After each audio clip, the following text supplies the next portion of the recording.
Един от най-интересните атрибути на мъжа гама е проявата на така наречения балон на заблудата на гамата, известен още като комплекс на тайния крал, който се характеризира с заблуди за величие, които помагат на мъжа гама да се справи с реалността на по-ниския си статус в иерархията.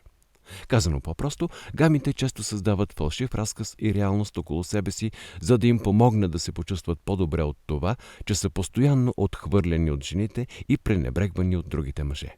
Една от най-съществените разлики между гама мъжете и останалите в социално-сексуалната иерархия е фактът, че гама мъжкарите избягват конфликти.